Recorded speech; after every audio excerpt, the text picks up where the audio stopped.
Welcome to the Enterprise Excellence Podcast, where our purpose is to help create a better future. Learn from our world's experts how to improve your organisation sustainably. Learn how to achieve and sustain an excellence journey for yourself, others, and the planet. And I'm your host, Brad Jevons, coming to you from Brisbane, Australia. We are proudly brought to you in association with SA Partners, a world-leading business transformation consultancy. SA Partners are a truly purposeful company focused on helping organisations achieve sustainable improvement for themselves, others, and the planet. Welcome to episode 76 of the Enterprise Excellence Podcast. It is such a pleasure to have Avi Schneier back on the show with us today. Avi is a leader in all things Agile and Scrum. Avi joined us last week in episode 75, where he spoke about the link between Agile and Lean, told us many great stories about making Scrum work also. If you haven't already, I encourage you to listen to episode 75 first to get the background of this chat, and then join us today for this episode. Today we chat about value stream mapping, organisational structures around creating your suite of offerings for customers. Let's get into the episode. Avi, thanks for joining us again, mate. Avi, I've got a topic I'm keen to explore with you, mate. If I look at what Jeff has done also and Ken with Scrum, what they've done is they've brought the value stream to the front line.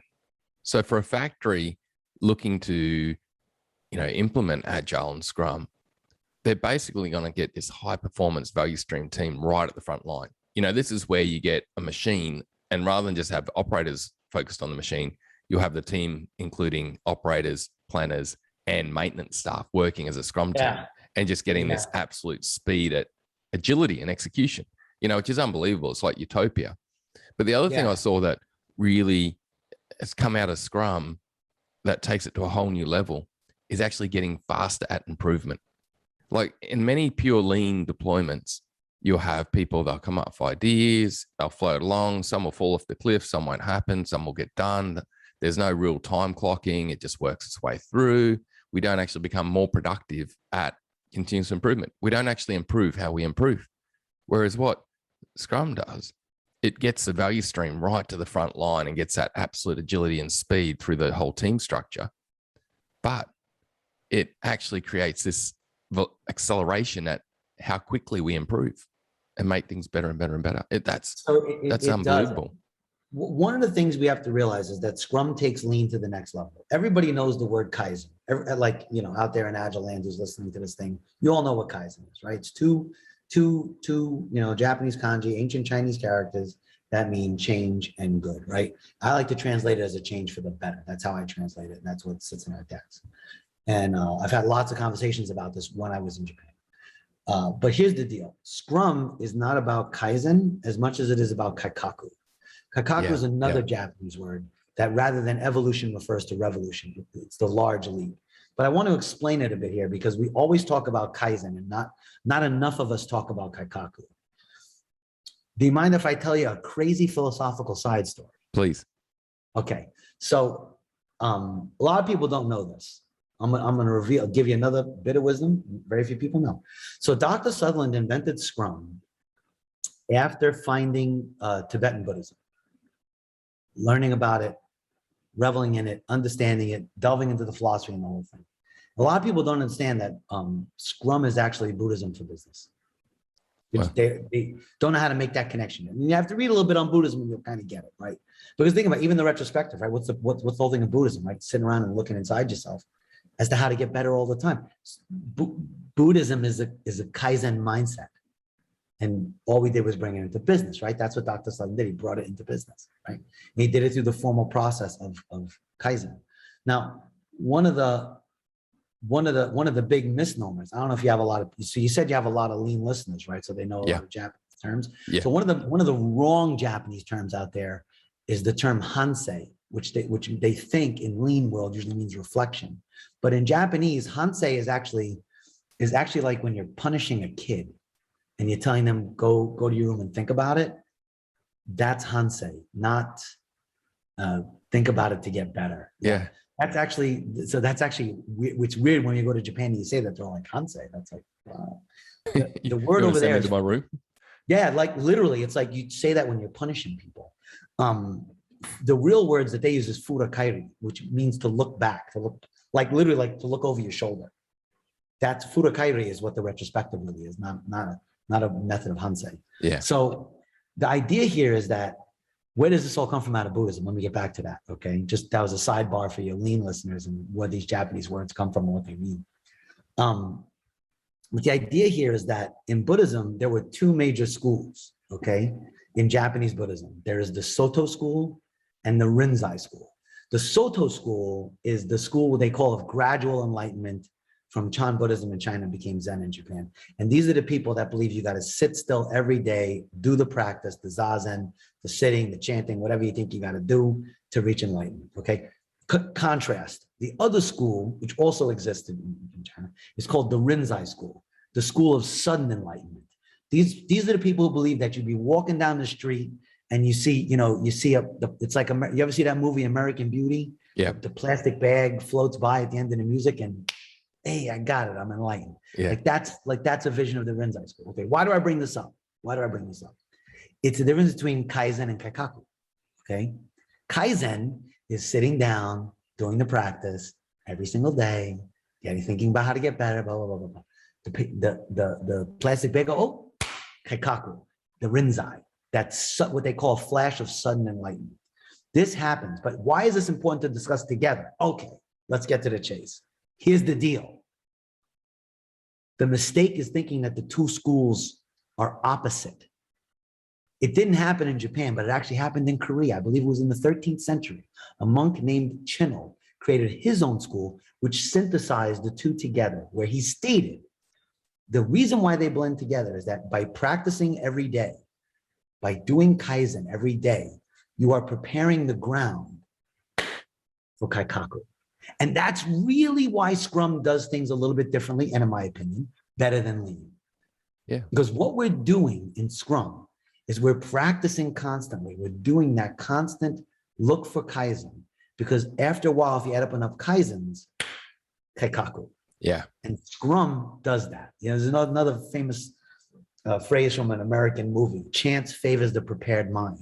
That's what Scrum is about, right? Mm. Scrum is about trying to get better, a little bit better every single day. There's this book out, Atomic Habits. I don't know if you've seen it yet. Yep. And the guy talks about what if you got 1% better every day, and by the end of the year, you're 37% better. Yeah. That's the kaikaku, is where you end up. But Yeah. you get there through little tweaks. Now, sometimes you won't get 30%. You'll get 80% better.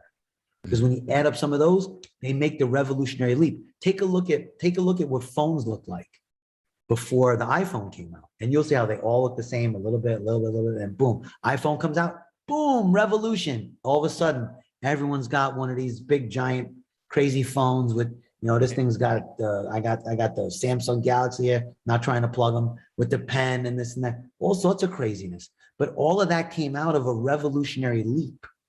Yeah. Right? Not just, hey, let's make the phone better. And here's the real reason why, Brad.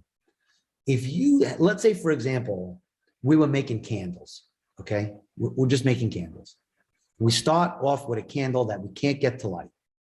If all you do is apply PDCA, you will eventually get the candle to light and burn brighter and longer than before. That's what PDCA is about. What you cannot get is a light bulb. Yeah. Because the output of Lean is efficiency. The output of Scrum is creativity. It's innovation, right? Yeah. Because Scrum is agnostic. Scrum is that box you can put in design thinking, human-centered design, lean product development, agile mindset. You could stuff any whatever framework you want inside of Scrum. Scrum wraps around it all and allows you to use that to drive innovation. And then here's the real thing that a lot of people miss. After you figure out what to make with Scrum, guess what? Now use Lean to make 1 billion of them. Yeah. Yeah. And constantly make them better. It's that simple. Yeah. And use lean techniques to keep tuning your system as you're going forward too. Like, it's amazing. We have put together a special opportunity for our podcast listeners. We value you all so much. Without you, there is no Enterprise Excellence podcast. So thank you so much. As many of you know, Em and I are launching the Enterprise Excellence Academy with Agile training in April, which is certified by the Agile Education Program globally that Avi's talking about and has played such a part in creating. You can learn how to develop high-performance Agile teams applicable to any industry or role with the Certified Scrum Master, Product Owner Combined Certification. You can learn how to create a totally Agile organization, what companies like Amazon, Google, Tesla, Apple, John Deere, and many others have achieved with the Agile Scrum at Scale course. We are offering one free certification for a listener, which you can register for throughout March. Get in touch with me via LinkedIn, email bjevons@iqi.com.au, that is I for India, Q for Quebec, I for India.com.au, or the website enterpriseexcellencepodcast.com. If you're interested, get in quick, or if you know someone who would be interested, please register for them also. We'll draw the prize on the 31st of March. Good luck and thank you again. Avi, the thing that I've really found impressive, knowing Jeff and talking to yourself and knowing others in the realm, is just this open source abundant approach that's always been taken to, we're all open source. It's amazing, mate. Like, where does that come from in your mind? Like, where does it come from that there's been this amazing innovation developed and this approach that has helped so many organizations, and it's been completely open source and truly focused on creating that better world, really? That's all Dr. Sutherland. Listen, I have been teasing him for years. I said to him when I first met him, I was like, Doc, if you just charged a nickel for everything made with Scrum, he never put a copyright on it or nothing. I said, if you just charged a nickel for this stuff, you'd have been another Silicon Valley billionaire. That's the truth. Yeah.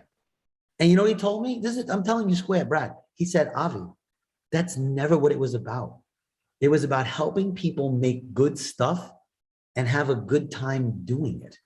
He has always emphasized that this was about people working better together and like literally enjoying working better together and to make good things. This is why, I used to say this and I used to embarrass him in class. It's just a true story. I used to say, he's the greatest philanthropist I ever met. Because let me ask you this, Brad. Before Bill Gates had the Bill Gates and Melinda Foundation, did you know anybody he gave $1 or a dime to? No, nobody does. No. Nobody did. But Doc gave this away the minute he figured it out.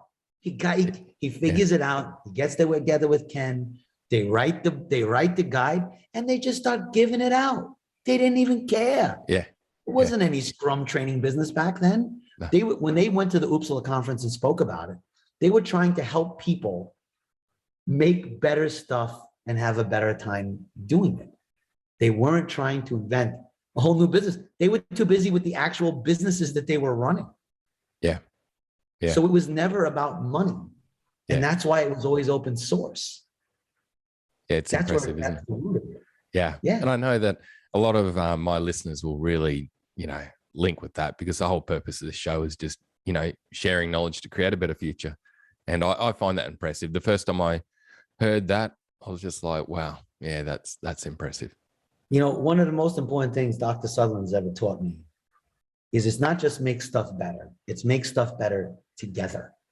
If you listen to him talk when he, and I get a chance because, he speaks at quarterly meetings, or, I was at his house for dinner the other week or whatever.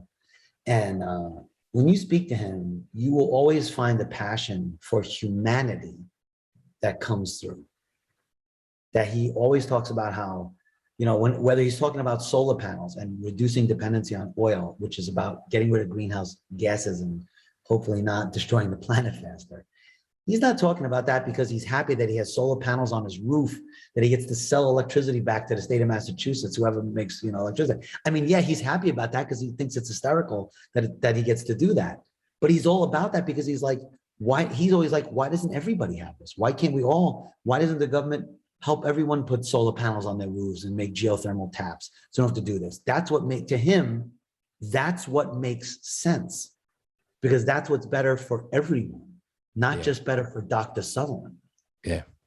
And I don't think a lot of people I've met in this world, forget about this line of work. I mean, Agilists are, Agilists are a brand of humans unto themselves. It's very huggy kissy and everybody's cool. It's like I feel like every time I'm with the Agile people, I feel like I'm in the Lego movie and just everyone's just going to sing everything is awesome all the time. Yeah. But he's like legitimately like that forever. You know, he's always been like, well, how can we all do this better together? You know, when we go to places and you know, we've definitely gone to institutions where we haven't been invited back. And that's because he will tell leaders to their face, you're the problem. Yeah. You're the one that's making it difficult for your employees to get stuff done. Why don't you stop that? And they don't like being questioned. Yeah. You know, but that's how he is. He sincerely wants everyone to get better together. And that's something I hope that becomes pervasive in our materials, in our classes, and in the spirit of working with those at Scrum. I mean, I know I'm a little rough around the edges and whatnot, and I know that, but you know, I can only aspire to be like him one day. No, but well, Avi, I can say from experience, mate, with being through the training recently and getting involved, it's going really well. And I know it's only a current state that I went through. I know you guys are going to keep amplifying this well into the future. Hey, Avi, what would be a 2-minute tip you'd give to an organization, mate, that's looking to try improve and get better for the future? You know, an organization that's looking at the world coming up and going, how are we going to navigate this? What would be a 2-minute tip you'd give them? That's a good question. I'll give them two. One, get professional help, man. When people say to me, oh, you know, we don't need coaches and stuff or consultants. Listen, go take a look at any sports team. Brad, what's your favorite sports team? The Queensland Rugby League team. Great. Okay. Is there a coach on the team? Yeah. Yep. Multiple. They bring back multiple. How many coaches do they have? They have about 4 or 5 key coaches on different techniques, but they also bring back ex-players as coaches. They call them FOGs, former Origin greats. So there's a plethora of them. Let's just pretend there's 5 coaches, okay? How many players are on the team? There's 16 to 18 in total with subs. So you have 18 people and 5 coaches? That's a coach for every 3 people. It's crazy. Yeah, but that's the real deal of professional sports. So these are people who are paid. They call themselves professionals. They are paid exorbitant amounts of money to play a child's game for a certain portion of the year. And yet they have 5 coaches on that team. Think about that for a second.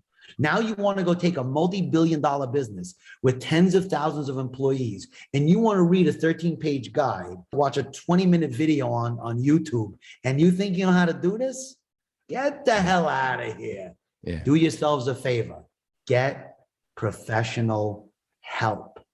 And that's tip number 1. Tip number 2, stop thinking you're smarter than Dr. Sutherland. You're not.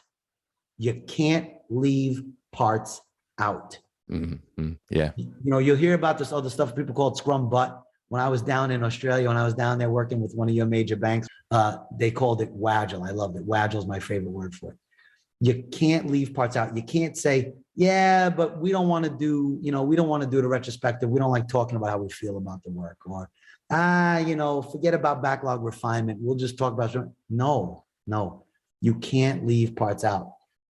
It works like a well-oiled machine. And if you take a gear out, it fails. It's not that it can't run, it'll limp along and you're just doing yourself a disservice. Yeah. Look, Dr. Sutherland is the first person who would tell you, because we come from lean, that you don't do something for the sake of the framework. You do it because it adds value. Don't think you're smarter than them. Don't try to trick it and say, let's figure out what won't work here before we start. You have no idea.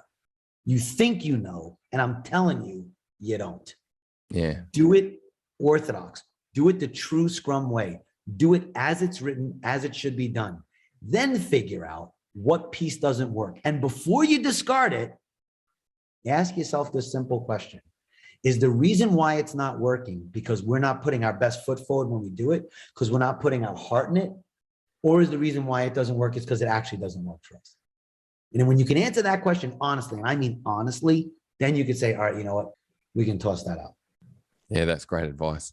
I've heard of a term called fragile before too, where people start messing with it. Fragile's an old one. I like Wagile. Wagile's my favorite. That's my I learned that from the guys down under, and I love that one. You can trust Aussies to do that. Yeah. Hey, Avi, what's been a recent insight for you, mate? What's been a recent learning that has really caught you and made you think going forward? Well, that's an interesting question. That's a good one. I like that. So recently, I'll give you another 2 bits of advice for doing a transformation. The 2 most common mistakes, which are the easiest to avoid. Okay, one is thinking that your process will map one-to-one with Scrum when it's not an agile process. It doesn't map one-to-one. You got to stop thinking this way. Look, it's an unfortunate frailty of the way human mind works, is when we see something new, we try to map it onto something before. That's the way the actual human mind works. So I understand that's how you're thinking out there, who's not in Agile land. When you enter Agile land, you got to stop that, because it ain't one-to-one. There's things you're going to have to change, right? Again, fact, people hate change. So they don't want to do that. They just want to map directly. That's the biggest mistake from the team perspective. I don't say team level. I don't speak in hierarchy terms. From the team perspective. What's the biggest mistake from the organizational perspective? That's my other latest insight, which is you think that you're going to map your products onto your people. So when you go to do a transformation, they try to preserve the existing corporate hierarchy. You can't. And then they try to map their products onto the humans. No. First, have your product map, your portfolio map, whatever you want to call it. You first figure out, what is our portfolio? What is the suite of solutions that we offer to customers? Then figure out, what teams do we need to deliver those solutions? Then map the humans into those teams. Most places are trying so hard to preserve the hierarchy that they break when they try to do it, because they can't figure out how to do it. And that's because it doesn't work the other way. Yeah, too true. It works this way. Avi, I've really found a tip, and please critique this if you don't agree, mate. I've found doing value stream mapping fairly early on really helpful for this, because it makes you look at your product groupings, map the value stream, and then, okay, let's come back and look at this and go, well, who do we need to work together to make this value stream pump and flow? Do you agree with that, 100%. Mate? Any critiquing? No, that's what I do too. So in our process, right, I do the visit, we call it the go see. Right after lean, we go to Gemba, we do a leadership workshop, and the next thing we do is org design. But before you do org design, you have to do value stream mapping. Because again, if you do org design first, all they're trying to do is map the products onto the existing org. That's the wrong way to go. Yeah. Do value stream mapping first, get your product families, your product groupings, your portfolio, whatever term they're using in the company where you're at, I don't care. And then say, great, who delivers this? Yeah, that's huge. Great, mate. You've made me stoked. That's good. Yeah, that's Alex the right way to do it. That's it. Alex Tio's a Scrum at Scale practitioner too, and he and I put our heads together on this some years ago, and that's great, mate. That's made my day. Avi, mate, I really appreciate all the knowledge you've shared and the insights. I think we've covered some ground I've not heard covered before, mate. So this is going to be really good for our listeners. Mate, how can people reach out to you and the team if they want to learn more, want to get some help, want to take things further? It's a great question. So the best way to reach out to me personally is on LinkedIn. I'm occasionally on Twitter. I use those for work. Don't find me on Facebook unless you want to hear me ranting about the American government, because that's like my hobby. But I'll say something about that, because if you look at me on Facebook, you'll see that I have over like 1,800 friends. Now, I'm not saying that to brag. Over 2/3 of them are my former students from when I was a public school teacher. So the reason why I bring this up is once I have taught you, trained you, whatever like that, I consider myself your teacher for life. So I always encourage people from every class I've ever taught, come find me, come reach out. Before COVID, I traveled around the world. Now I still deliver essentially worldwide. So it might take me 48 hours or so to answer a question, but I have never received a question, whether it's in the Slack. We have these open Slacks for anybody that takes Scrum at Scale. I get questions in there frequently, email or LinkedIn or whatever. If you ask me a question, I don't know who you are, it's totally okay. I will 99.9% chance respond to you with something to help you, do whatever you need to do to get to the next level. Like you said, we're open source, right? I mean, if you're a CEO of a company out there and you want me to come talk to you, hey, that actually costs a couple of bucks. But if you send me an email on a question, I'll definitely still provide an answer. I gotta kind of generate money for the company. Otherwise, someone's got to keep Dr. Sutherland and Teslas after all. Yeah. I joke. He's the best.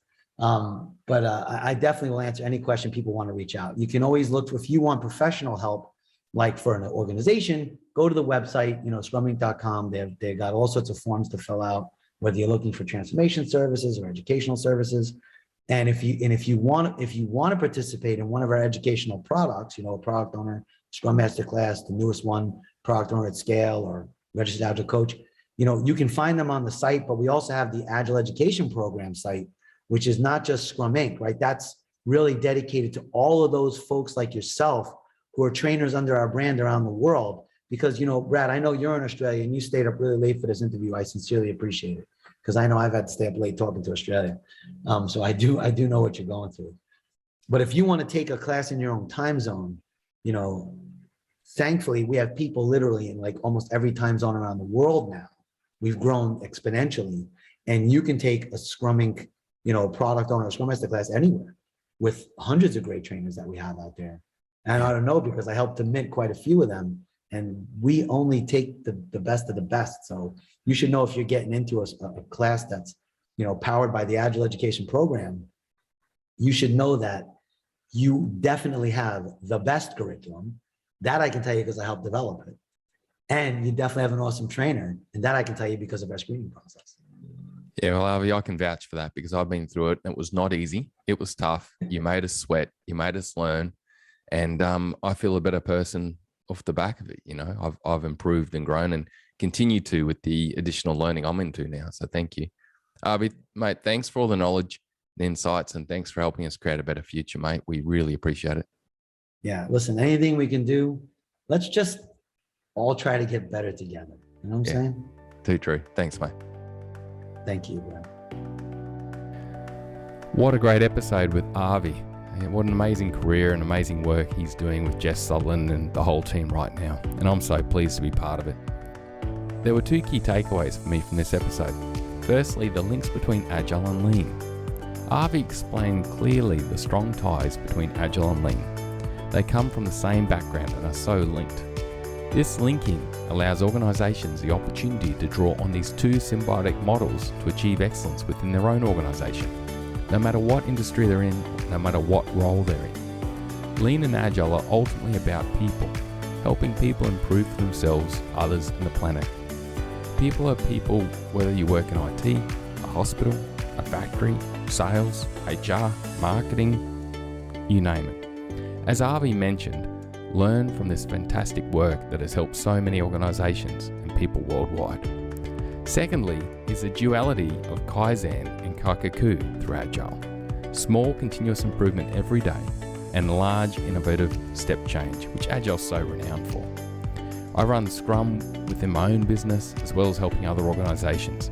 I've experienced firsthand the ability to achieve rapid continuous improvement as well as step change innovation through Scrum simultaneously. The increase in pace you can get at performance and improvement at less workload is unbelievable. The Scrum system enables teams to achieve both simultaneously, which is impressive. Thanks again, Avi, for your time and knowledge. Thanks for helping us create a better future. Bye for now.